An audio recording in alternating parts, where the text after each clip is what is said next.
God पापा, आप कहाँ लेकर आए हो? कितनी गंदी स्मेल आ रही है यहाँ पे। छी। भैया देखिए ना, बहुत देर से ना ये दोनों यहाँ पे खड़े हैं, अब पता नहीं क्या बोले जा रहे हैं। आप जानते क्या इन दोनों को? पापा अगर आपके इतने ही अच्छे दोस्त थे तो घर पे बुला लेते यार, मुझे क्यों जला रहे हो इस गर्मी में? I can't take this anymore, please मुझे घर लेके चलो यार। अरे रुक जा 2 मिनट। नहीं, मैं तो नहीं जानता, पहली बार देख रहा हूँ इधर। तो यहाँ पे तेरी कुछ बात हुई क्या उनसे? नहीं, हमसे तो कुछ बात हुई नहीं है, अब हम क्या ही बात करेंगे। अब आप आइए ना, फिर पूछे ना कौन है ये लोग। ठीक है चल।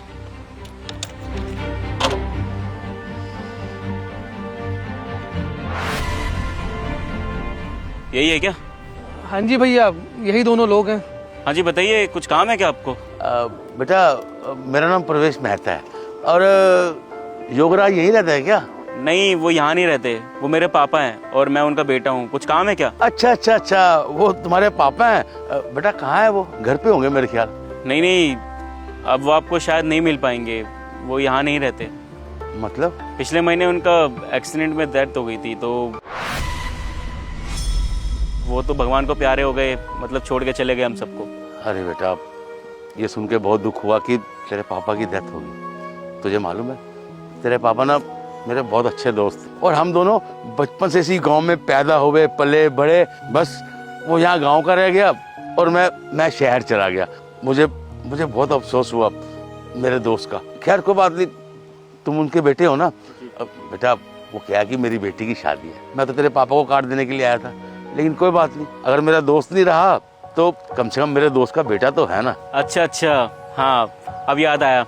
मेरे पापा अक्सर मुझे बताते थे आपके और उनकी दोस्ती के किस्से, कि आप कैसे पले बड़े, कैसे साथ में खेलते थे, अपने कक्षा से गुठली मार के जाते थे। सब कुछ सुना आपके बारे में, सुना था ना, पापा बताते थे। हाँ भैया बोलते थे। हाँ नमस्ते अंकल, बताइए कैसा आना हुआ? पापा हो गया,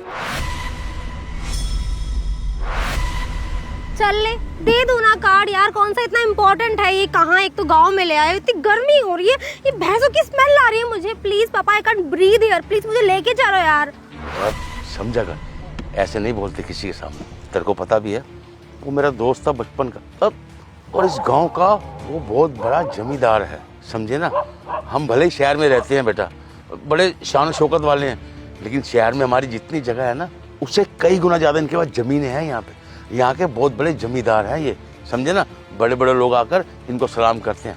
बेटा समझा कर, कोई बात नहीं। पापा आप भी क्या मजाक कर रहे हो? इनको कार्ड देने आए हो? मैं क्या बोलूँ आपको, बेइज्जती हो जाएगी हमारी। कितनी इंसल्ट होगी यही बताइए। अगर ये वहाँ आएंगे तो लोग क्या सोचेंगे कि ज्योति की शादी में एक भैंस चराने वाला है। मैं नहीं चाहती कि मेरी इंसल्ट हो, आपको अपनी इज्जत की परवाह नहीं है तो आई डोंट केयर, बट मेरी इज्जत आप मिट्टी में मत मिलाइए फॉर गॉड सेक। बेटा शायद तू भूल रही है, तुझे यहाँ पे गांव में गोबर, खेत खलियान और गंद ये सब नजर आ रहा है। बेटा मैं भी इसी गांव का हूँ, मैं भी यहीं पे पला बड़ा हुआ हूँ, समझी ना तू। मैंने भी यहाँ पे बहुत मेहनत मजदूरी की है और यहाँ से निकल के शहर गया, वहाँ जाके तरक्की की और आज तेरा बाप इतना बड़ा आदमी बन गया। मैंने तो अपने दोस्त को भी बोला था कि मेरे साथ शहर चल, लेकिन वो कहता नहीं, मैं तो जमीन से जुड़ा हुआ आदमी हूँ, मैं तो यहीं रहूँगा। और वो यहाँ रह गया और मैं शहर चला गया।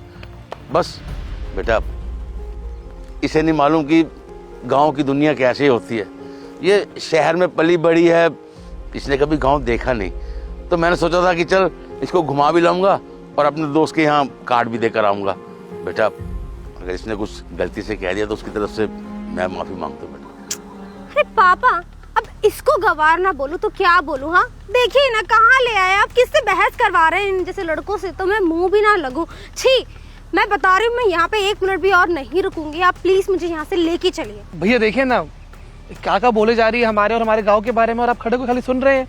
आप कुछ बोलिए ना इनको। ज्यादा मत बोल, मैं बात कर रहा हूँ, टेंशन मत ले। Oh hello, mind your language okay. क्या बोले जा रहे हो तुम? ये अपनी बकवास ना अपने पास ही रखो, स्टूपिड गांव के गवार। भैया देखिए अब तो ये मैडम बहुत ज्यादा बोले जा रही है, अगर आप कुछ नहीं बोलेंगे तो हम ही बोलेंगे इनको। अरे हमको तो बहुत प्यार है अपने गाँव से और अपने इस संस्कृति से। क्यों गुस्सा कर रहा है? मैं बात कर रहा हूँ ना। अच्छा मैडम, आप जिस चीज़ पे गुमान खा रही, जिस चीज़ पे घमंड खा रही है कि पैसे, शहरी जीवन, मैं इतना सा पूछना चाहूँगा कि जिससे आपकी शादी हो रही है वो क्या काम करते हो, कितना कमाते हैं? क्यों, तुम्हें क्यों बताऊं? कौन हो तुम? यहाँ के मैनेजर हो? हाँ डायरेक्टर हो? क्या हो? अपनी औकात में रहो, समझे ना। आप तो बेवजह गुस्सा हो रही हैं। आप मुझे बताइए ना कितना कमाते हैं और क्या काम करते हैं? मेरे होने वाले हस्बैंड ना हेड मैनेजर है और उनकी सैलरी जानते भी हो कितनी? तुम्हारी सोच से भी बहुत ज्यादा है। 50,000 पर मंथ। क्या बात है, 50,000 रुपये और इतना घमंड। आपको पता है ये मेरे साथ यहीं पे रहता है। कहने के लिए मेरा भाई नहीं है, लेकिन भाई जैसा रिश्ता ज़रूर है। बचपन से मेरे पास रहता है, काम सीखा, सारी चीज़ें सीखी। और ये ज़्यादा पढ़ा लिखा भी नहीं है, बस 10वीं पास है। जब छोटा था ना मेरे पास काम सीखने के लिए आया था, और अब ये खुद अपने मुंह से अपनी सैलरी बताएगा। कितना कमाता है भाई तू? कितना ही कमाता होगा 5,000 10,000, बस इतने की औकात लग रही है इसकी। भैया 40-45 हजार रुपए महीने का मिल जाता है। बाकी रहना खाना पीना सब तो है ही यहाँ पे। और देखो कितना अच्छा एकदम यहाँ पे है, सारा माहौल, बगीचा है यहाँ पे, इतना सारा बगान है, हरियाली कितना है यहाँ पे। बताइए, अब पूरे दिन आपका पति मेहनत करता है, पढ़ा लिखा है, और उसके बाद भी वो 50,000 रुपये कमा रहा है। लेकिन मेरा जो ये बंदा है ये 10वीं पास है बस, उसके बाद भी ये 40-45 कमा लेता है। ऊपर से रहना खाना पीना और मौज मस्ती में अपनी जीवन काटता है, कोई टेंशन नहीं रहती इसको। आप सबका क्या है, अभी जाना है जॉब पर, उसके बाद अगर वो प्रोजेक्ट होता है ना, प्रोजेक्ट पूरा नहीं करा, उसके बाद बॉस डांटेगा, उसकी गालियाँ सुननी पड़ेंगी। हमारे जीवन में ऐसा कुछ नहीं है। हम खुद के राजा, खुद के मालिक हैं, अपने हिसाब से जीते हैं और अपने हिसाब से मरते हैं। और आपको पता है ये अकेला नहीं, आप जिस गाय गोबर भैंस इन सब का मजाक उड़ा रही थी, आप जिसकी स्मेल आ रही थी ना आपको, तबेले में मेरे यहाँ 10 बंदे काम करते हैं और 10 बंदों की 30,000 रुपये सैलरी है। यानी उनकी भी सैलरी अच्छी खासी है। और पीछे जो खेत खलियान संभालते हैं वो भी 40-50 तो कमा ही लेते हैं। यानी कि आपका पति जितना नहीं कमा पाता उससे ज़्यादा मेरे वर्कर कमा लेते हैं, क्योंकि अपनी ईमानदारी से मेहनत से काम करते हैं। इनको कुछ नहीं पड़ी कि मैं किसी के अंडर काम करूं, अपने मन के राजा हैं ये। और मैं आपको कोई नीचा नहीं दिखा रहा, ये नहीं बता रहा कि कमाना वमाना किसका ज़्यादा है। मैं आपको बस ये सिखाना चाहता हूँ कि इंसान के कर्मों से उसको पहचानो, उसके काम से उसको पहचानो, ना कि इसके कपड़े देखकर और उसके एनवायरनमेंट को देखकर। और आपको जिस चीज़ की स्मेल आ रही है ना, शायद आपके पापा को इस चीज़ को ज़्यादा अनुभव होगा, क्योंकि यहीं पे पले बड़े हैं, अच्छी खासी दोस्ती निभाई मेरे पापा ने। और शायद आपको नहीं पता कि मेरे पापा ने आपके पापा की कितनी मदद की थी। यहाँ के मेरे पापा मुखिया थे, मेरे पापा का सबसे बड़ा योगदान रहा है आपके पापा को शहर में भेजने का। और आप अच्छे से कपड़े पहन रही है, अच्छी इंग्लिश बोल रही हैं, कहीं ना कहीं मेरे पापा का हाथ ज़रूर रहा होगा।